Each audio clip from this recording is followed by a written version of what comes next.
Alright, so today we're going to look at section 8.2, which is talking about sequences. So the first thing we need to know is the sequence is just an ordered list of numbers. And each number in that sequence is a term. So for instance, if I have 4, 8, 16, like that, my terms would be 4, 8, and 16, and then our sequence would be the series of numbers that come in order. Now, an arithmetic sequence is a sequence in which the difference between any two numbers is the same. For instance, this is not an arithmetic sequence because the difference between 4 and 8 is an increase of 4, whereas the difference of 8 and 16 is an increase of 8. So an arithmetic sequence looks more like this: 5, 10, 15, 20, and so on. Which you can see there are multiples of 5.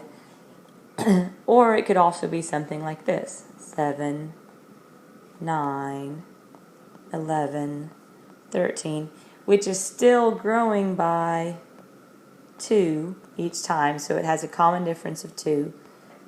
Oops. But in this case, it's not the multiples of 2, it's just numbers that are 2 apart each one. Now, there are a couple of things we're going to look at doing with sequences. The main thing is learning how to describe them using an equation, and then using that equation then to predict, like the 38th term in a sequence or the 100th term in a sequence.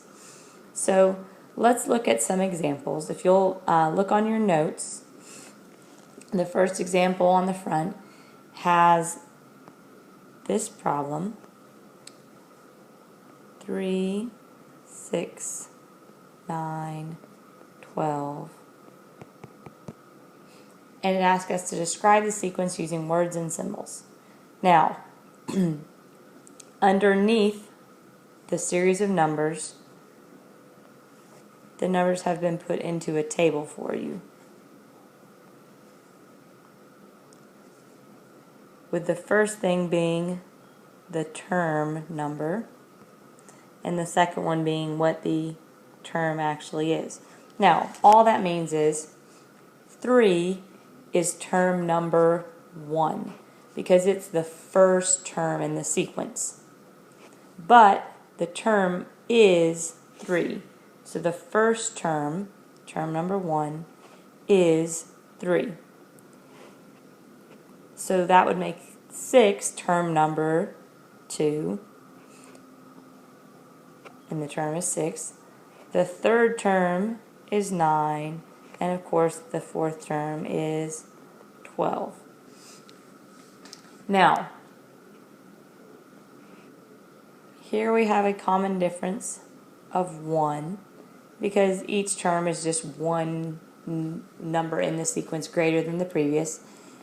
But down below we have a common difference of 3. So this is an arithmetic sequence growing by 3 each time.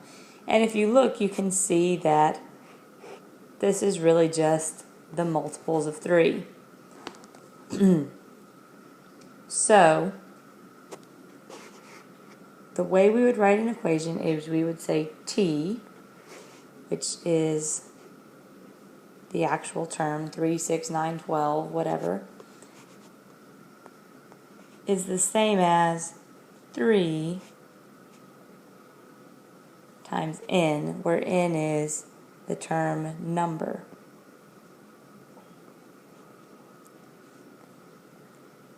If you look, term 1 is 1 times 3, or 3. Term 2, we have 2 times 3, which is 6. The third term is 3 times 3, 9. The fourth term is 4 times 3. So since it's growing by 3 each time, repeated addition of 3 is the same thing as multiplying by 3. So what we see is that if we're adding 3 over and over again, then for the 18th term it would just be 18 added together 3 times, so 18 times 3. So this is our equation that represents this sequence. Alright, so let's look at the second example on your notes.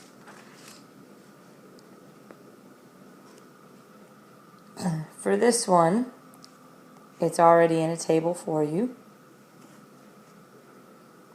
And we have the term number. Now I'm just going to abbreviate it with N for number and T for the actual term. So the first term is 3, the second term is 5, the third term is 7, and the fourth term is 9. So again, up top we have a common difference of 1. Now later on in the unit we'll find ones that don't have a common difference of 1 for the sequence number, but for this section they're always going to have just a difference of 1 because we're just looking at a sequence and each number is one term bigger than the next. But the difference between the terms here is a common difference of 2. So, first blank, what's the common difference in the term numbers? The common difference would be 2. Oh, excuse me. Common difference in the term numbers would be 1. Didn't read my own question well. The common difference in the actual terms would be 2. So an equation that describes the sequence, well, since I'm adding 2 each time, repeated addition is the same as multiplication, so we get the actual term equals 2 times the term number.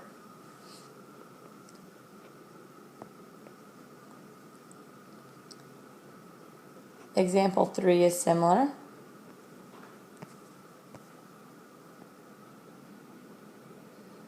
Again, it's already given to you in a table.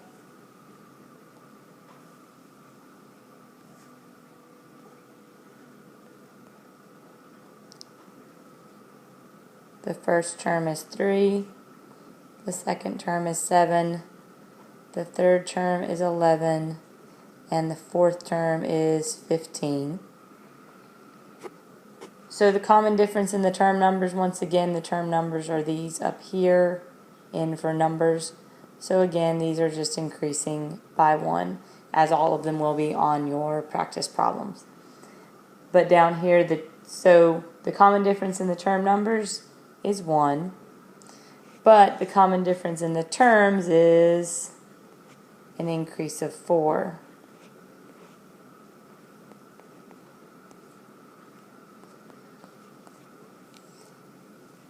So an equation that would describe the sequence, again, repeated addition of 4 means multiplication by 4. So T equals 4n. Now, you might notice though that we have a problem here in the fact that 4 times 1 is not 3, and 4 times 2 is not 7, and 4 times 3 is not 11.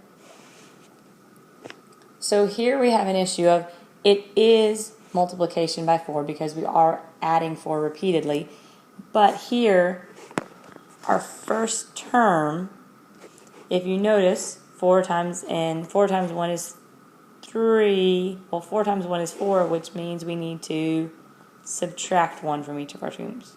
2 times 4 gives me 8, but I want it to be 7, so I subtract 1. 3 times 4 is 12, but I want 11, so I subtract 1. So each term is just one number smaller than 4 times the term number. So our equation won't be simply 4n, it will be 4n minus 1. And then the last thing that we can do here is predict. Now that we have an equation, it asks what will the 54th term be? Well, the 54th term means we want the term number to be 54. Well, remember the term number is just n. So in other words, we want n to be 54, and then it's just a matter of plugging in. T equals 4 times 54 minus 1. So 4 times 54 gives me 216. 216 minus 1 gives me 215. So I can predict that the 54th number in this term will be 215, which is much faster than adding 4 over and over again 54 times until we get to that term. Alright, so let's move on to example 4.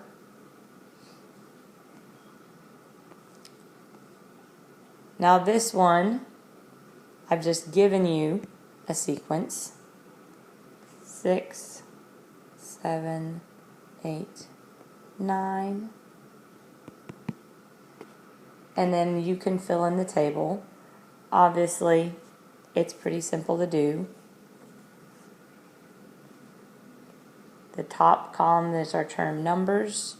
The second is our term. So the first term is term number 1, and that term is 6. Then we have number 2, which is 7, number 3, which is 8, and number 4, which is 9. I don't really need that extra. Now, if we have this, up top I still have that common difference of 1. But in this case, in my terms themselves, I have a common difference of 1 as well. So that means my equation is going to look like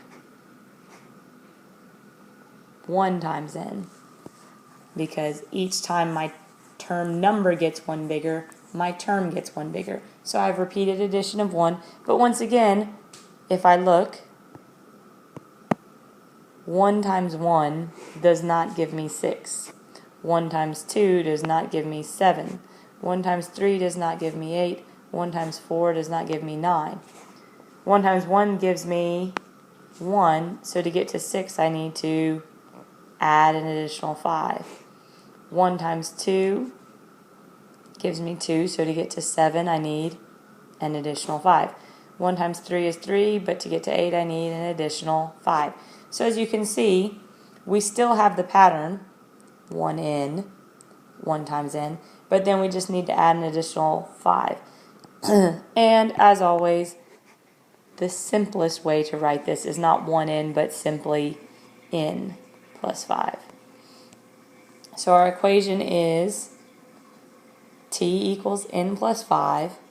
And then if I want to predict what the 67th term is, all I have to do is replace n with 67. So 67 plus 5 gives me 72. So my 67th term in the sequence would be 72. Alright, we have one final question, and then I'm going to allow you to do some practice problems.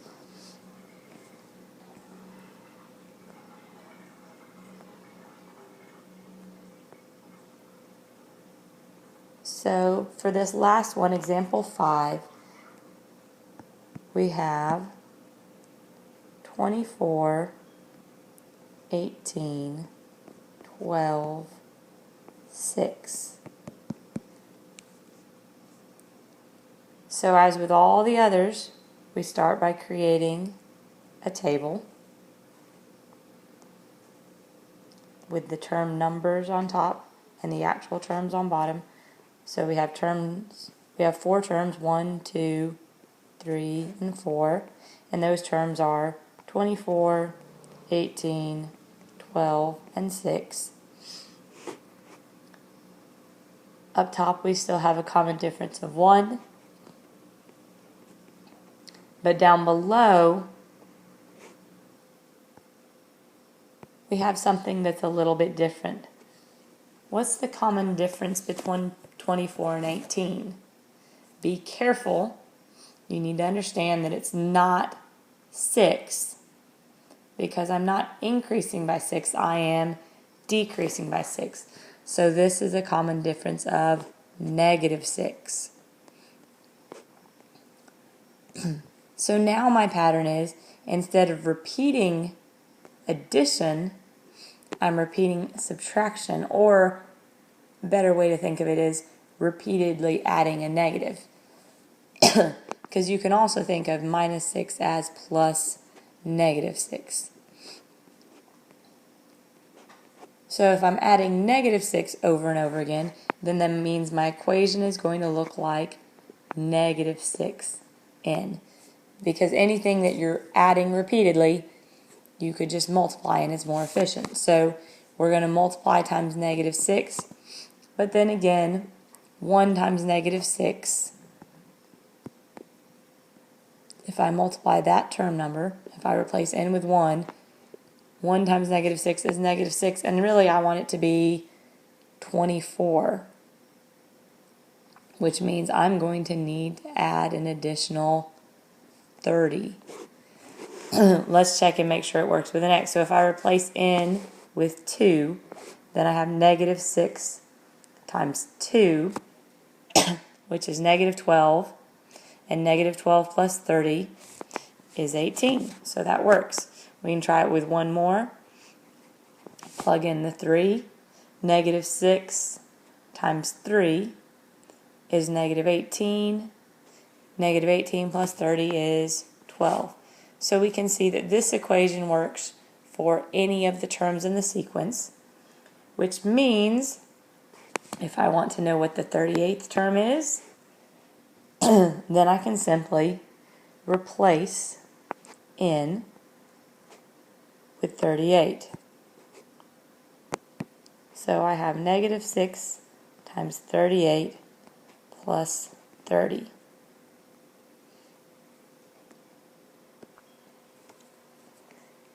Now at this point you might want to pull out your calculators, but if you go ahead and do negative 6 times 38, that gives us negative 228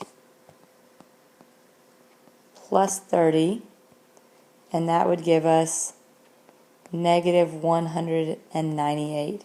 So in this sequence that we just looked at, our 38th term would be negative 198.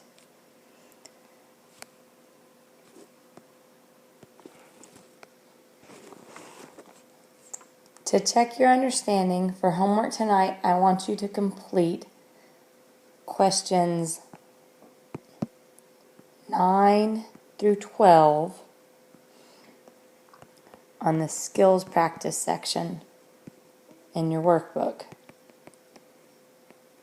Remember, it asks you not only to find the 9th term or 15th term in the sequence, but to first write an equation. So, the first thing I want you to do is write an equation. T equals, every equation you write should look like T equals the common difference times n, and then you may have to add or subtract some other number in order to make it work out. So you can go ahead and start by finding the common difference, plug that common difference in here, multiply that times your terms, and then see what else you need to do in order to get your terms to match up. So, homework tonight, do questions 9 through 12.